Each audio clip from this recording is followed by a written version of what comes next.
E aí, pessoas, vocês estão bem? Eu espero que sim. Mas se não, só ficar ligadinho aqui que isso logo passa. Meu nome é Patrícia Moura e eu sou a voz que vos fala. Nesse novo episódio, episódio 7, nós vamos continuar aqui com essa história incrível que vocês, eu tenho certeza que vão adorar. As lágrimas ainda insistiam em molhar os olhos de Antônio, mas ele nada disse. Sabe o que mais me irrita em você? É essa sua superioridade aparente. E independente de qualquer coisa que aconteça, você não perde esse jeito de quem sempre teve de tudo. O papai cercou você de cuidados, não é? Era aula de instrumentos musicais, inglês. Então, Juca deferiu mais um soco na altura do estômago de Antônio, que quase gritou, porém o susto o assustou bem mais. Isso sempre me irritou tanto. Porque eu, anjinho, eu nunca tive nada. Para você tudo, pro bastardo aqui nada. Antônio achou estranho não ter ouvido. Achou estranho, pensou não ter ouvido direito o que Juca acabara de dizer. Bom. Gostou da revelação? Perguntou Juca, sabendo que tinha deixado Antônio ainda mais desnorteado com aquela revelação bombástica. É isso mesmo que você entendeu. Juca agora sorria como um louco. Nós somos irmãos. Não é incrível? Antes de você ter me roubado a mulher que eu amava e de tirar minha dignidade, eu te amava. Eu ouvi sobre você a minha vida inteira. E mesmo que meu pai tenha abandonado minha mãe por sua causa, eu ainda assim sonhava te conhecer. É verdade. Eu sempre quis muito ter um irmão. Antônio agora chorava muito. Porque se o tivesse conhecido, teria tentado ajudá-lo. Era certo que seu pai não fora justo com o Juca, mas Antônio teria feito justiça a seu irmão se soubesse dele.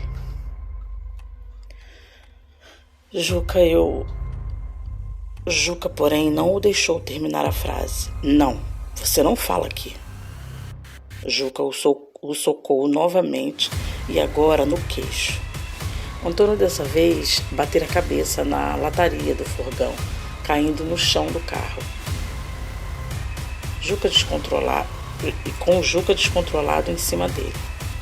Juca enforcava Antônio, que não conseguia tirá-lo de cima de si, nem defender-se dele. Eu odeio você. Vendo que Antônio sufocava-se, Juca parou de esganá-lo. E Antônio, que apenas tossia muito, revirava-se, ainda caído no chão do carro. Calma. Eu não vou te matar ainda. Antônio agora tentava em vão se defender, mas sem saber de onde vinha a ameaça, era muito difícil. Então ele simplesmente colocava as mãos na frente do rosto, molhado pelas lágrimas e pelo sangue que escorria dos cortes na cabeça e no queixo. Sabe, minha mãe e eu fomos abandonados pelo nosso pai quando você ficou cego. Pois é, muito triste, né? Eu era um bebê ainda. Um bebezinho de 2 anos e fiquei sem pai. Mas você não. Você, o garoto ceguinho, não poderia ficar sem o papai. Porque você iria precisar muito dele, né? Principalmente depois, né, que você perder a sua mãe. Quer dizer, isso era de cortar o coração. Mas apenas meses depois veio a surpresa. O nosso querido papaizinho tinha enganado a minha mãe. Nada do que ele tinha dito era verdade. Ele abandonou minha mãe com um filho pequeno para se casar com outra. Antônio ficara enjoado e vomitou, o que fez Juca achar graça e rir. Nossa, eu quase sinto pena de você agora. Não, eu juro, eu sinto pena de você. Juca olhou para Antônio por uns instantes antes de perguntar bem sério. Então, irmãozinho, como você se sente agora? Será que é como eu me senti a vida toda? Enganado, rejeitado, sem nada? Antônio pensou em como tudo aquilo era até engraçado, se fosse para fazer um comparativo. Ele sempre amou o Juca como a um irmão e sentiu muito vê-lo ser preso. Ele pensou também que se soubesse de toda essa história, havia cuidado deles, de Juca e de sua mãe. E quanto à Branca, no começo ele sucumbiu mesmo aos seus apelos, mas ele nunca ficara realmente à vontade com ela, e fora justamente por isso que terminou com ela. Tudo o que conseguia sentir por ela era carinho, mesmo agora, depois de tudo que ela lhe havia feito, ele sentia carinho e jamais desejaria o mal dela. Sua morte daquele jeito, ninguém mereceria aquele fim. E eu não quero realmente te matar, sabe, irmãozinho? Mas chega dessa balança irregular entre a minha vida e a sua. Se não vai dar certo para mim, então não dará mais certo para você. Eu não vou voltar para a cadeia. Você não precisa. Eu posso te ajudar. Eu sou advogado, você sabe, eu posso te ajudar. Eu não exerço a profissão, mas posso defender você. O problema era que Juca sabia que Antônio não era mau. Ele realmente admirava seu irmão mais velho. Quando Juca se aproximou de Antônio, ainda na faculdade, ele até sentia ódio dele. Porém, Antônio mostrou ser cordato e sincero em todas as suas atitudes. Fora seu pai, infiel e desonesto, que os enganara a todos. Antônio fora tão vítima dele quanto Juca e sua mãe em toda aquela história. Só que Juca também sabia que havia ido longe demais, sequestrando e matando. Não haveria redenção para ele. Olhando para Antônio, Juca lembrou-se de sua amada e amável mãe, ou mãezinha, como ele a chamava.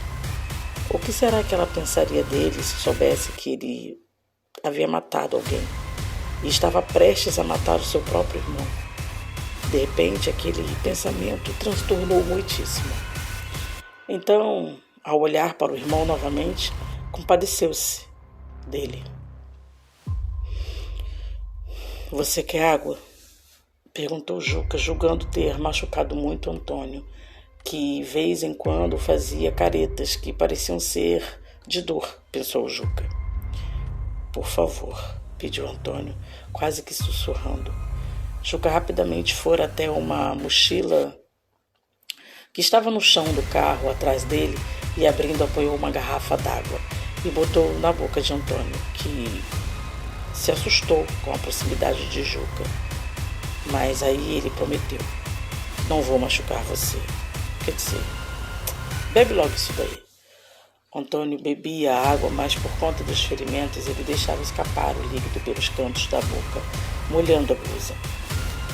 Quando a água descera por sua garganta, ele engasgou um pouco, o que o fez tossir.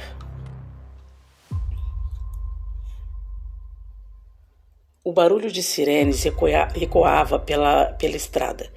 Juca, ao ouvir, largara a garrafa d'água e correu para a frente do furgão novamente. Precisava fugir dali. Uma perseguição se fez preciso, já que Juca não iria se entregar. Alguém deve tê-lo denunciado, pensou ele. Talvez os comparsas que dirigiam o carro e ouviram os tiros. Se bem que poderia ser qualquer pessoa passando por perto naquela hora. Juca conhecia bem aquelas ruas do centro. Logo estaria em Niterói e ninguém o acharia. Não voltaria para a prisão. Prometera isso para si mesmo desde o princípio. Já na ponte, o trânsito parado fez com que Juca tivesse que parar o furgão. E foi exatamente o que ele fizera. E voltou para os fundos, dizendo: "Eu não vou voltar para a cadeia." Juca estava apavorado. "O que você vai fazer?" Antônio estava muito cansado e machucado. Falou, mas ele sentia muita dor. "Eu não vou matar você. Não seria o que minha mãe queria que eu fizesse. Você é meu irmão, apesar de tudo." Se calando, como se escolhesse bem as palavras para dizer. Então continuou: "Eu sempre quis te dizer isso. E eu até sonhava às vezes com esse momento." Antônio ouvia surpreso. E quando finalmente aconteceu, eu fiquei todo.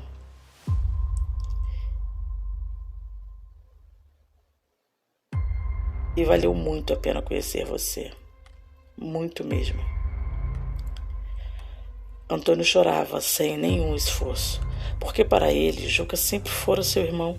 Desde muito cedo, descobrira que não era o sangue que fazia os laços entre as pessoas, e sim tinha aprendido com sua mãe que era o amor que unia as pessoas. Para mim também valeu muito. E eu vou cuidar de você. Eu sei que você está com raiva agora e eu entendo. Juro que eu entendo, mas ainda podemos ser uma família."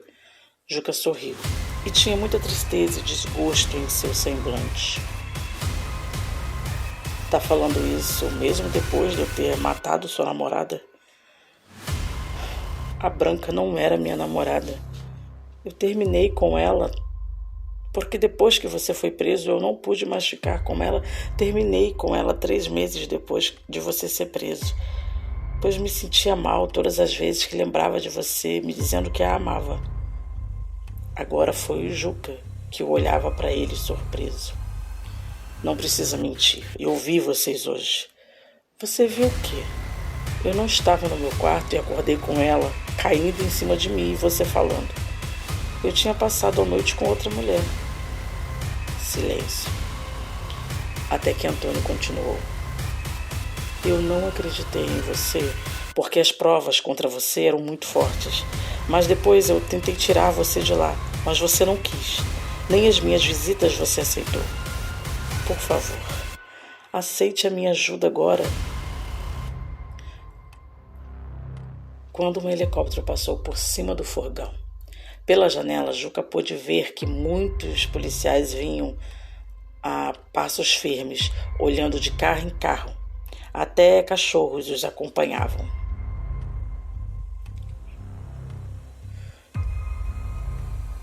"Eles estão vindo. Mas eu vou te dizer, eu não posso. Eu não posso voltar para lá. Foi um inferno na prisão e eu não vou voltar. Fica calmo, eu dou um jeito." Antônio tentava acalmá-lo, porém Juca tinha medo da prisão, pois havia sido torturado, espancado e castigado na solitária. Então pensou em uma única saída, que para ele, depois de tudo que fizera, seria mais justa, já que fora totalmente injusto com Antônio.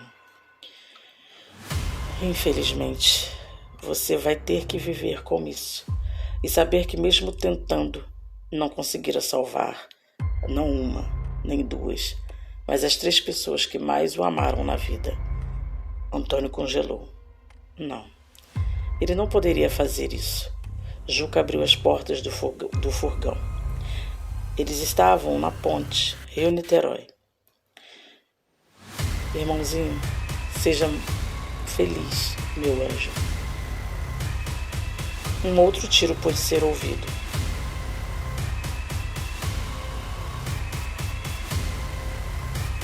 Um tiro na boca de Juca e explodiram gotículas de sangue no rosto de Antônio. Juca estava morto. Então Antônio gritou: "Não!" Era um golpe muito grande para ele, depois de tudo que vivera até ali. Ele de início paralisou completamente, tentando assimilar o que ocorrera. De uma coisa ele tinha certeza. Havia sangue em seu rosto, podia sentir o gosto das gotas que escapuliram em sua boca. Pelo vento que agora soprava dentro do carro, ele deduziu que a porta estava aberta. Assim, percebendo a direção do vento, Antônio escorregou até a direção por onde o vento adentrava o espaço. Ele saíra. De lado de fora do furgão, ele corria, perdido entre os carros que paravam bruscamente ao vê-lo. Ele estava em pânico. Ao ouvir os carros, ele quis sair dali, mas não sabia como. O cheiro de pólvora e sangue seguia entranhados em seu nariz, o que o atordoava ainda mais. Quando um carro freou muito perto, ele sentiu muito medo e, como uma criança, sentou-se, com as mãos nos joelhos, tentando se proteger. Porventura, um casal, percebendo que ele não estava em seu estado normal, correram para tentar ajudá-lo, fazendo sinal para que os outros carros parassem. Nesse momento, outras pessoas saíam de seus carros e faziam o mesmo. Quando uma pessoa, tentando entender melhor o porquê ele estaria naquele estado, correu até o furgão de onde ele tinha saído. Assim, encontrando os corpos, chamou a polícia, que naquele momento já se aproximara.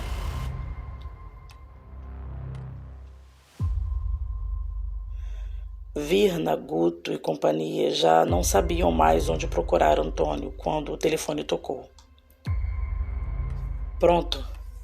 Guto atendeu rápido e ficou pálido enquanto ouvia a voz que falava do hospital. Sim, eu estou indo. Ao desligar, engasgou ao contar para a mãe. Ele está no hospital. Como? Virna começava a se desesperar. Não sei, mas ele está lá. Um hospital em Niterói. Parece que fora achado num carro completamente fora de si. Olhando rapidamente para Camila, como se quisesse dizer algo a mais, mas não poderia. Jô notara, mas perguntaria longe de Virna, porque provavelmente foi por ela que Guto não quisera dizer mais nada. Então vamos logo para lá, gritou Jô, temendo o pior.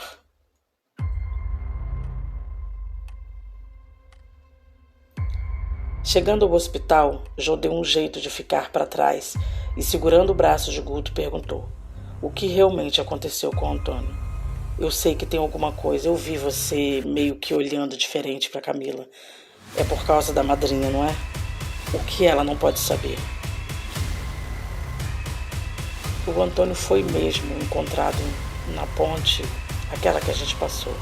Bom, o fato é que ele não estava sozinho no carro. Ele era o único vivo no carro. Foram encontrados mais 2 corpos. Meu Deus. Então foi o quê? Um sequestro?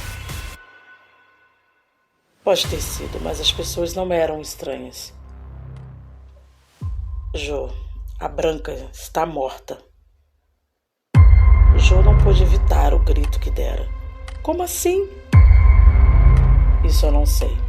Mas o outro corpo também era um velho conhecido nosso, o Juca. Jô estava pasma, porém Camila e Virna voltavam e ela teve que disfarçar a angústia. Não vamos poder vê-lo agora, filho. Ele está sedado, mas tem um policial querendo falar comigo. Precisamos entrar. Vamos. Virna tinha um semblante pálido e muito preocupado. Parecia cansado, afinal haviam passado praticamente o dia inteiro no Somente Virna e Guto puderam entrar para falar com o policial, mas enquanto isso Camila explicava para Jô sobre quem era o Juca. O policial contara agora sobre tudo que fora apurado até agora. Virna era um um poço de força. Mesmo sabendo do risco que o filho passara, permanecia de pé. Só queria ver Antônio. Entretanto, ainda teria que esperar, e mesmo muito cansada, esperaria. Esperaria o tempo que fosse preciso para ver seu filho.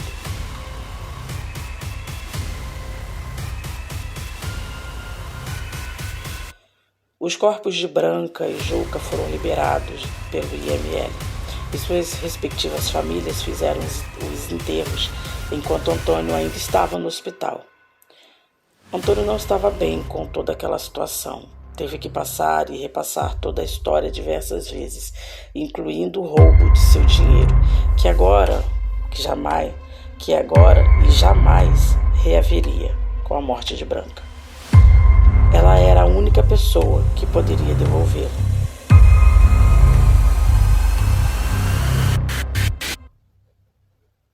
Voltar para casa era um alívio, com certeza. O problema era convencer a mãe de Antônio e o irmão de que ele estava bem, na medida do possível, mas ele estava bem. Pelo menos era o que Antônio queria que todos pensassem. Claro que fisicamente ele realmente estava bem.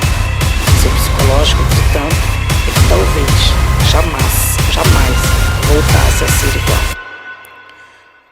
Todos em casa e no centro queriam ver e felicitar Antônio por ter saído do hospital depois de 3 semanas, mas ele preferia ir para o seu quarto e ficar lá sozinho. Já no quarto, Guto perguntou: "Quer que eu prepare alguma coisa para você comer lá na cozinha?" Antônio sorriu com o carinho e a preocupação contidos na voz do irmão. "Não precisa, irmão. Vai descansar e eu tô bem." Lembrando-se de sua mãe, também pediu: "Mãe, a senhora também. Vai descansar." "Tem certeza, filho?" "Gente, eu tenho." Então Jô, que até agora nada tinha dito, afirmou: "Bom, eu vou ficar, então fiquem tranquilos. Eu cuido dele." Antônio baixou a cabeça e sorriu timidamente. "Tá bom, então. Qualquer coisa, filha, você chama, ok?" Pediu Virna carinhosamente. Quando Guto e Virna saíram do quarto, Jô trancara a porta. Enfim, sós. Andando até ele, que estava sentado na cama, recostado à cabeceira. "Você quer conversar?" Antônio estava muito sério e Jô ficara intrigada com o silêncio dele. "Antônio, tem certeza que você está bem?" Não está bem. Não tem nada bem. O que aconteceu me mudou de alguma forma e eu não sei explicar. Eu não sei como fazer para seguir em frente. Ficou repassando tudo na minha mente. Eu não consigo esquecer. Foi horrível demais. Então ela o abraçou forte. Gostaria de fazer todo aquele horror sumir da sua mente, mas a única coisa que podia fazer era abraçá-lo forte e mostrar que o amor dela era real, e isso ele não perderia. Naquela noite, eles dormiram abraçados, e na manhã seguinte, Antônio não conseguiu descer para trabalhar. Era como se algo tivesse se desligado dentro dele. Ele simplesmente não sentira mais que seria útil para aquelas pessoas. Ele não tinha mais como ajudá-las. Ele até pensou em fechar o centro. Mas isso ele não contaria para ninguém. Todos estranhavam e se perguntavam se o anjo realmente estaria bem, já que ele nunca tinha deixado de ir ao centro.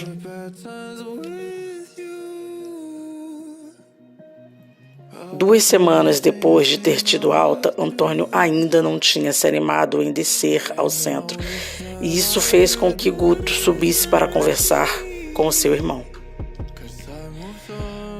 "E aí, cara? Será que eu poderia trocar uma ideia com você? Assim que ouviu a voz do irmão, Antônio sorriu. E desde quando você pede para falar comigo? Sai entrando e só fala. Guto sabia que tudo o que o irmão havia passado não tinha sido fácil. Presenciar aquelas mortes, mas perder o interesse pelo trabalho, algo que ele lutou tanto, isso era preocupante. Guto entrou e foi logo sentar-se ao lado do irmão na cama. Estão todos meio inseguros com o caminho que o centro pode tomar.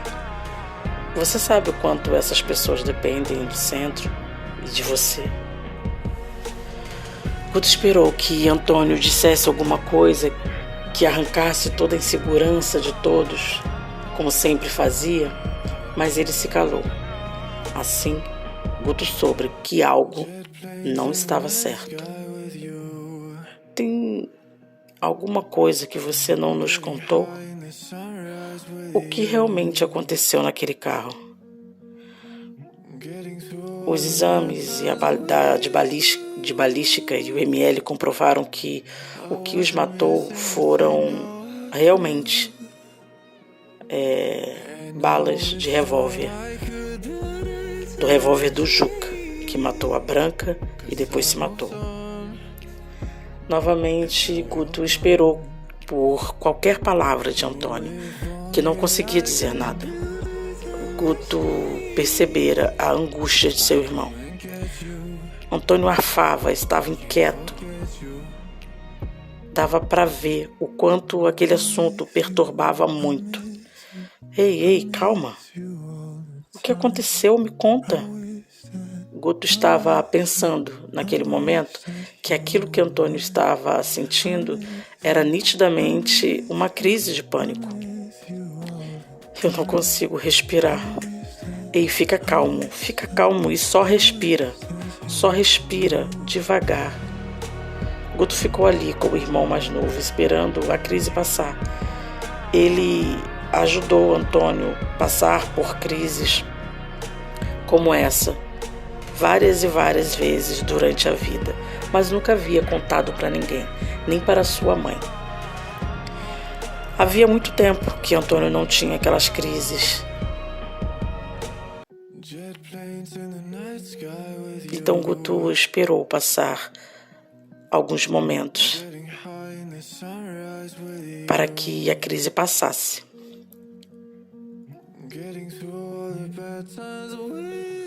Havia-se passado uns 30 minutos desde que Antônio tivera a crise, mas Guto estava esperando, pois não queria desencadear mais momentos ruins ao seu irmão.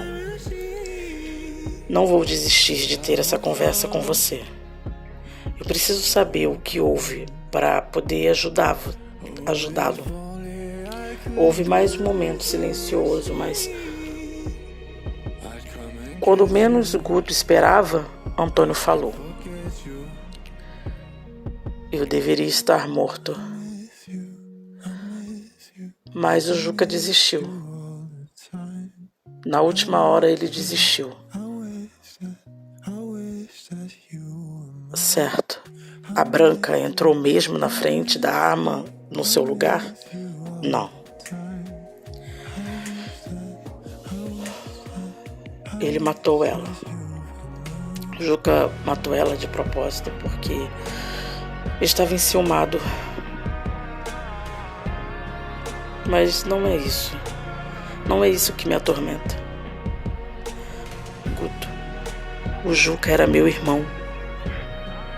Fruto de uma traição. Meu pai traía minha mãe com outra mulher, a mãe do Juca. Ela engravidou do meu pai e meu pai prometeu deixar minha mãe para ficar com ela.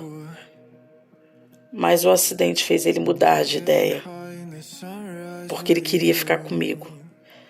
Depois ele conheceu nossa mãe, eles se apaixonaram e o resto você já sabe. Foi isso que aconteceu. Ele estava transtornado perturbado, achando que eu era culpado por tudo de ruim que tinha acontecido na vida dele. E ele queria me matar, mas depois ele desistiu. E ao invés de me matar, ele se matou.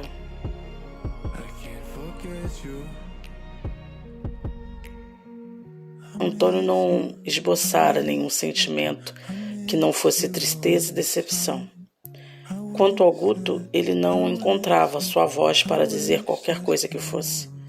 Então Antônio contara todo o resto da história para o irmão, da maneira como realmente havia acontecido, sem deixar passar nada. Assim, Guto entendeu por que Antônio estava se comportando daquele jeito. Fora um trauma muito forte. Irmão, eu sinto muito. E agora? O que você quer fazer? O que está pensando? Antônio de repente ficou inquieto na cama. Eu não sei, eu acho que eu não consigo mais fazer isso.